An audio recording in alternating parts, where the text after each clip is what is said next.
Hello everyone, welcome to my channel Shraddha's Gita Challenge Day 72, અધ્યાય 2 શ્લોક number 25. શ્લોક number 25 આ રીતે છે. અવ્યક્તોયમ અચિંત્યોયમ અવિકાર્યોયમુચ્યતે તસ્માદેવં વિદિત્વૈનમ નાનુશોચિતુમર્હસી. આ શ્લોકનો અર્થ આ રીતે છે. અવ્યક્તો જે અદૃશ્ય છે, યમ એટલે આત્મા, આત્મા અદૃશ્ય છે, અવ્યક્તો યમ. પછી અચિંત્યોયમ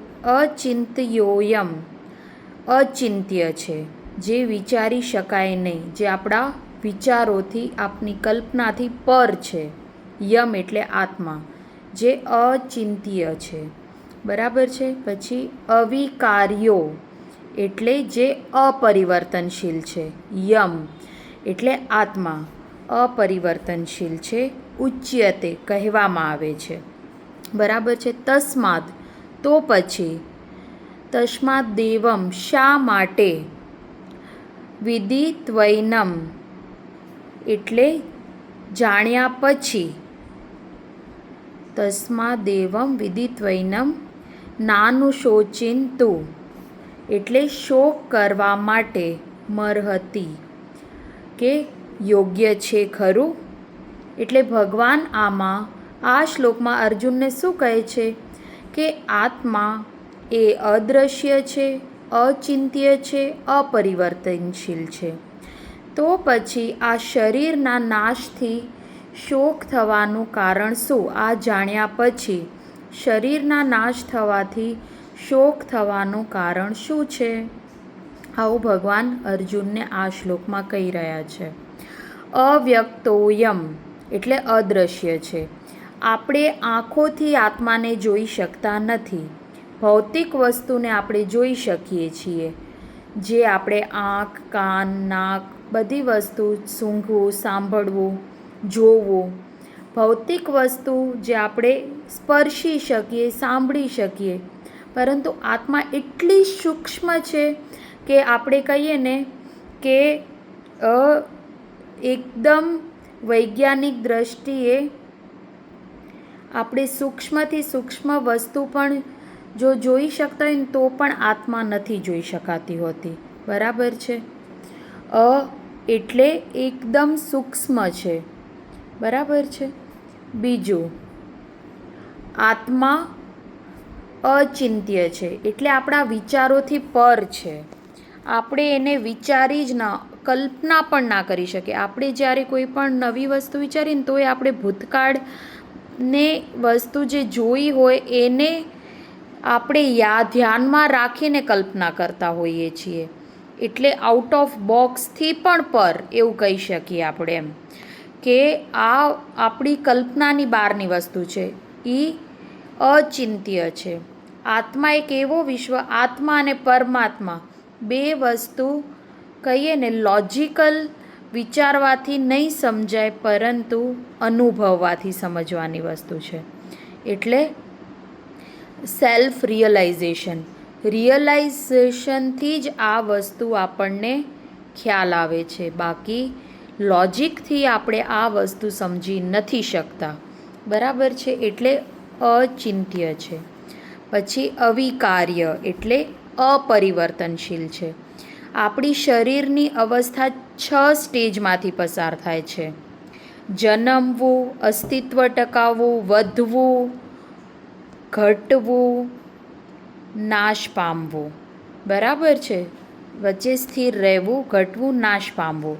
શરીર આ પ્રક્રિયાથી છેલ્લે નાશ પામે છે. પરંતુ આ 6 તબક્કામાંથી પસાર થઈને આત્મા અપરિવર્તનશીલ રહે છે. એ ક્યારેય બદલાતી નથી.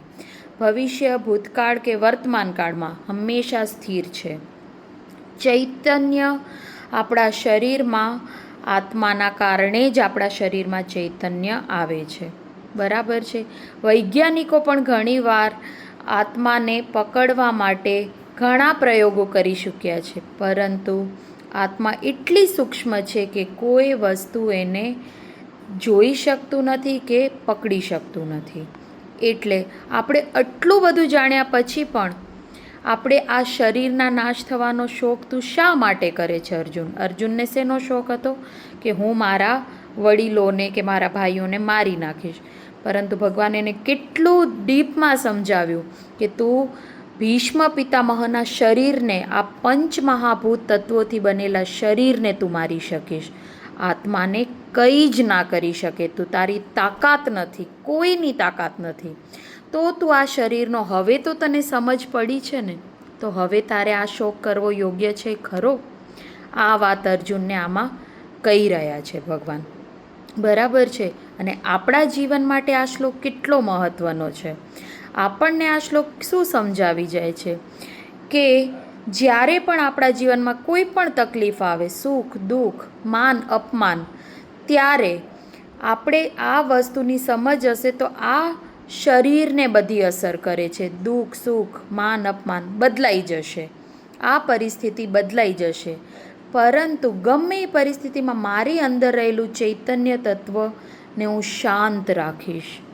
આપણને સુખ દુઃખમાં સમતા રાખવાનું આ શ્લોક સમજાવી જાય છે. અને બીજું જે દર વખતે હું કહું છું, મૃત્યુનો ડર ઓછો કરે છે આપણને. બરાબર છે. કેમ કે એકદમ સરળ ભાષામાં ભગવાને સમજાવ્યું કે મૃત્યુ એટલે કપડાં બદલાવા સમાન જ છે. હા, કોઈનું મૃત્યુ થાય ત્યારે આપણને 100% એનું દુઃખ થાય છે, શોક થાય છે, કેમ કે આપણા એ પ્રિયજનો હોય છે.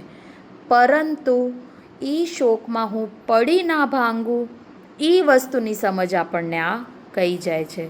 આપણને એવું ના થવું જોઈએ કે આ તો કેટલું ઇઝીલી કહી દે છે કે મૃત્યુ થાય એટલે કંઈ ચિંતા જ, આપણને રડવું ના આવે, દુઃખ ના થાય. પરંતુ ભગવાન એ રીતે બિલકુલ નથી કહી રહ્યા.